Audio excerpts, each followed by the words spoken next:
Good morning students. आज हम BSc final year का जो फर्स्ट पेपर है कोडेट स्ट्रक्चर एंड फंक्शन के बारे में बात कर रहे थे। तो आपकी इसमें कंपैरेटिव एनाटॉमी में स्केलेटल सिस्टम की बात कर रहे थे। तो इसमें आपको कल बताया गया था एक्सियल स्केलेटन एंड अपेंडिकुलर, दो टाइप के स्केलेटन होते हैं। तो स्केलेटन जो होता है वह या तो कार्टिलेज का बना होता है या बोन्स का बना हुआ होता है।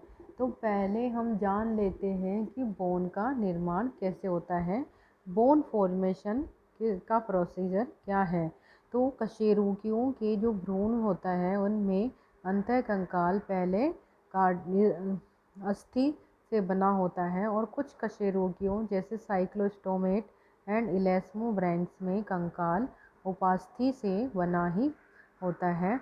उपास्थि कॉन्ड्रोब्लास्ट कोशिकाओं व कनेक्टिव टिश्यू से बनी होती है और हायर वर्टिब्रेट्स में बोन से बना हुआ होता है। बोन जो होती है यह दो प्रकार की होती है। फर्स्ट जो बोन है वह है स्पॉन्जी बोन।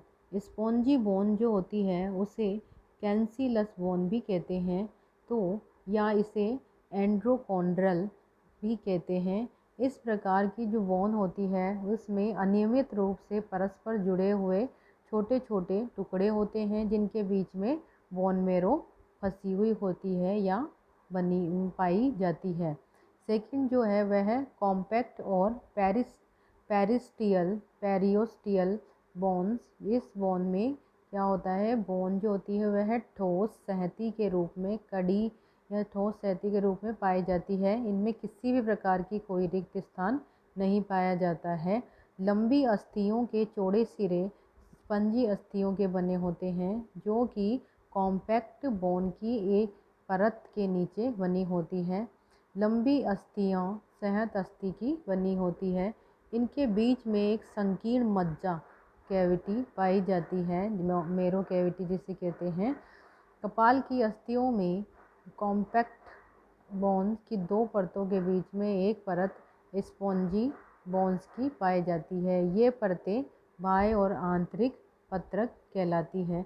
तो यहाँ पर डायग्राम में बताया गया है फीमर की जो बोन होती है, फीमर बोन है उसमें स्पंजी और कॉम्पैक्ट भाग दिखाया गया है। ए पार्ट में मैरो कैविटी एंड कॉम्पैक्ट, जैसे यहाँ पर दे रखा है इसमें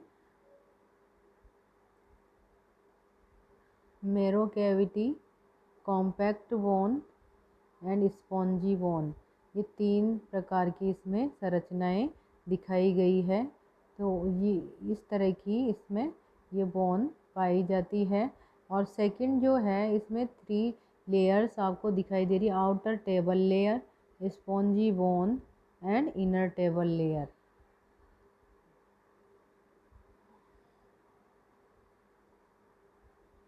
एंड थर्ड जो है इसमें प्रतिस्थापी अस्थि का निर्माण दिखाया गया है। प्रतिस्थापी अस्थि के निर्माण में ये जो बाहर की ओर लेयर होती है यह पेरिकोन्ड्रियम लेयर कहलाती है और इसके जस्ट नीचे cartilage cell at various stage of breaking, जो विभिन्न अवस्थाएं होती हैं इनके टूटने की, वह दिखाई गई है।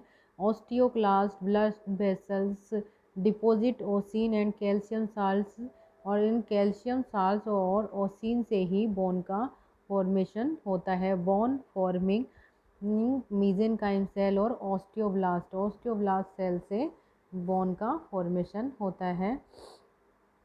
जो बोन्स होती है इसकी अगर मुख्य संरचना देखें तो इस प्रकार की दिखाई देती है, जिसमें ये लैमिली होती है, लैमिली, और सेंटर में हार्वेसियन कैनाल होती है। हार्वेसियन कैनाल के जस्ट बीच में देखिए हार्वेसियन कैनाल और ये जो लैमिली होती है ये हार्वेसियन सिस्टम कहलाती है। बोन जो होती है यह दो प्रकार से बनती है। प्रथम या तो पूर्व में विद्यमान बोन की द्वारा या नई बोन। तो पूर्व विद्यमान उपास्थि के स्थान पर अस्थि का बनना इन्हें प्रतिस्थापी अस्थियां या रिप्लेसिंग बोन या कार्टिलेज बोन कहते हैं। द्वितीय जो है मीजेनकाइम और कनेक्टिव टिश्यू का सीधे अस्थि भवन होना, इनमें उपास्थि किसी भी स्तर पर भाग नहीं लेती है। ऐसी अस्थियां मेम्ब्रेन बोन्स कहलाती है या डर्मल बोन कहते हैं। दोनों प्रकार से अस्थि निर्माण विधि समान होती है। कार्टिलेज बोन्स के बनने की विधि को एंडोकोर्डियल बोन फॉर्मेशन कहते हैं। इस विधि में मूल उपास्थि कोशिकाएं पंक्तियों में व्यवस्थित हो जाती है, मृत हो जाती है और मैट्रिक्स कैल्सीफाई हो जाता है। इस बीच इसमें रक्त वाहिकाएं और योजी ऊतक विकसित हो जाते हैं। योजी ऊतक के फाइब्रोब्लास्ट के विभेदन होकर ऑस्टियोब्लास्ट बन जाता है। ऑस्टियोब्लास्ट से अस्थि के और ओसीन का स्त्राव कार्टिलेज छड़ों के चारों ओर संकेंद्रित परतों के रूप में निकलता है। मूल पेरिकोन्ड्रियम पेरिओस्टियम में रूपांतरित हो जाती है।